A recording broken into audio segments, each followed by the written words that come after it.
ನನ್ನ ಹೆಸರು ಗೋಪಿನಾಯಕ್ ಅಂತೇಳಿ ರಾಜ್ಯ ಸಮಿತಿ ಸದಸ್ಯರು.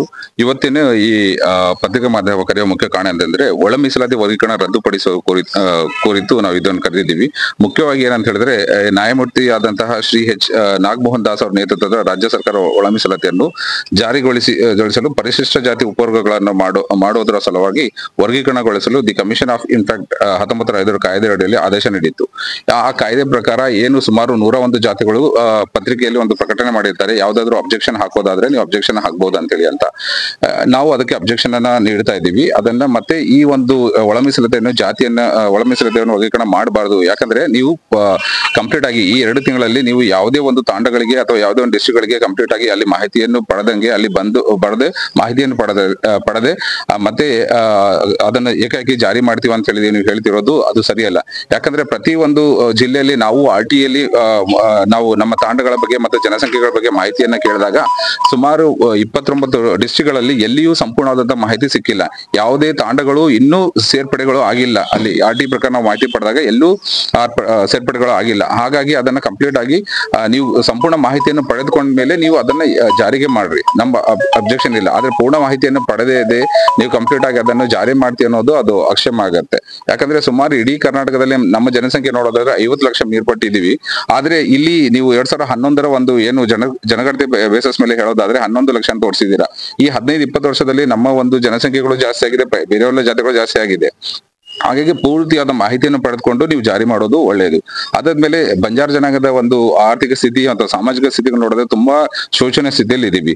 ಸುಮಾರು ನಮ್ಮ ಜನರು ಸುಮಾರು 7-8 ತಿಂಗಳು ಗುಳೆ ಹೋಗ್ತಿದ್ದಾರೆ. ಅವ್ರಿಗೆ ಅನೇಕ ತೊಂದರೆಗಳಾಗ್ತಿದಾವೆ, ಸಾಮಾಜಿಕವಾಗಿ ತೊಂದರೆ ಆಗ್ತಿದೆ, ರಾಜಕೀಯವಾಗಿ ಆಗ್ತಿದಾವೆ, ತುಂಬಾನೇ ಆಗ್ತಾ ಇದೆ. ಅಲ್ಲೇ ಜನಸಂಖ್ಯೆ ಬೇಸಸ್ ಮೇಲೇನು ತೊಂದರೆ ಇದೆ, ಶೈಕ್ಷಣಿಕವಾಗಿ ತೊಂದರೆ ಆಗ್ತಿದಾವೆ. ಅದನ್ನ ಸರಿಪಡಿಸ್ಕೊಂಡು ನೀವು ಜಾರಿ ಮಾಡಿ. ಅದಾದ್ಮೇಲೆ ಅನೇಕ ರೀತಿ ತೊಂದರೆಗಳು ನೋಡ್ಬೋದು, ಪೇಪರ್ಗಳೇ ಬರ್ಬೋದು, ಎಲ್ಲ ಇದಾವೆ. ಅದನ್ನ ನೋಡಿ ನೀವು ಜಾರಿ ಮಾಡೋ ಅಂತ ಹೇಳ್ತಾ ಇದೀವಿ. ನನ್ನ ಹೆಸರು ಚಂದ್ರು ನಾಯಕ್ ಅಂತ ಹೇಳಿ, ಬಳ್ಳಾರಿ ಜಿಲ್ಲಾ ಗೋರ್ಸೇನಾ ಸದಸ್ಯರು.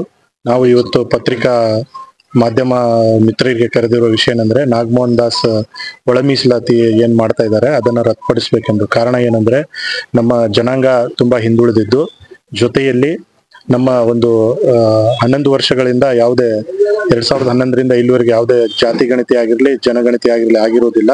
ಮೊದಲು ಜನಗಣತಿ ಮಾಡಿ ತದನಂತರ ಜಾತಿ ಗಣತಿ ಮಾಡಿ ತದನಂತರದಲ್ಲಿ ಎಲ್ಲಾ ಅಂಶಗಳನ್ನು ಶೈಕ್ಷಣಿಕವಾಗಿ, ಆರ್ಥಿಕವಾಗಿ ಮತ್ತು ಸಾಮಾಜಿಕವಾಗಿ ಎಲ್ಲ ಮಾಹಿತಿಯನ್ನು ಪಡೆದುಕೊಂಡು ತದನಂತರದಲ್ಲಿ ಈ ವಿಷಯಕ್ಕೆ ಕೈ ಹಾಕುವುದು ಒಳ್ಳೆಯದು ಅಂತಕ್ಕಂಥ ಮಾತನ್ನ ತಿಳಿಸ್ತಾ, ನಮ್ಮ ಜನಾಂಗ ಇಲ್ಲಿವರೆಗೂ ತುಂಬಾ ನಾವು ಕಳೆದ ಒಂದು 23ನೇ ತಾರೀಕು ಇಡೀ ರಾಜ್ಯದಿಂದ ಎಲ್ಲಾ ಜಿಲ್ಲೆಗಳಲ್ಲಿ ನಾವು RT ಅಡಿಯಲ್ಲಿ ಮಾಹಿತಿ ಹಾಕಿದ್ವಿ. ನಮ್ಮ ತಾಂಡ ಎಷ್ಟುಗಳಿದ್ದಾವೆ ಮತ್ತು ತಾಂಡದ ಜನಸಂಖ್ಯೆಯನ್ನು ನೋಡಿ ಹೇಳಿ ಅಂತ ಹೇಳಿದ್ವಿ. ಆದ್ರೆ ಅಲ್ಲಿ ಸುಮಾರು 20 ಜಿಲ್ಲೆಗಳಲ್ಲಿ ಮಾಹಿತಿ ಕೊಟ್ಟಿರ್ತಾರೆ, ಇನ್ನೊಂದು 8 ಜಿಲ್ಲೆಗಳಲ್ಲಿ ಯಾವುದೇ ಮಾಹಿತಿ ಕೊಟ್ಟಿರುವುದಿಲ್ಲ, ತಾಂಡಗಳು ಇಲ್ಲ, ಜನಗಣತಿ ಕೂಡ ನಡೆದಿರಲಿಲ್ಲ ಅಂತ ಹೇಳಿರ್ತಾರೆ. ಹಾಗಾಗಿ ನಮ್ಮ ತಾಂಡಗಳೇ ಇಲ್ಲ ಅಂತ ಮಾಹಿತಿ ಸರ್ಕಾರದಿಂದನೇ ಸಿಕ್ಕಿರ್ಬೇಕಾದ್ರೆ ಜನಗಣತಿ ಆಗಿರೋದು ಎಷ್ಟು ಸರಿ ಅಂತಕ್ಕಂಥದ್ದು ನಮ್ಮ ಪ್ರಶ್ನೆ. ಹಾಗಾಗಿ ಜನಗಣತಿ ಮತ್ತು ಜಾತಿ ಗಣತಿ ಆದ ನಂತರ ಈ ನಾಗಮೋಹನ್ ದಾಸ್ ಒಳ ಮೀಸಲಾತಿ ಮುಂದುವರಿಸಬೇಕು ಅಂತ ಹೇಳಿ ಕೇಳ್ಕೊಳ್ತಾ ಇದ್ದೀವಿ. ಬಳ್ಳಾರಿಯ ನಿರಂತರ ಸುದ್ದಿಗಾಗಿ ಬಳ್ಳಾರಿ ಬೆಳಗಾಯಿತು ಚಾನೆಲ್ನ ಸಬ್ಸ್ಕ್ರೈಬ್ ಮಾಡಿ ಹಾಗೂ ಬೆಲ್ ಐಕಾನ್ ಒತ್ತಿ.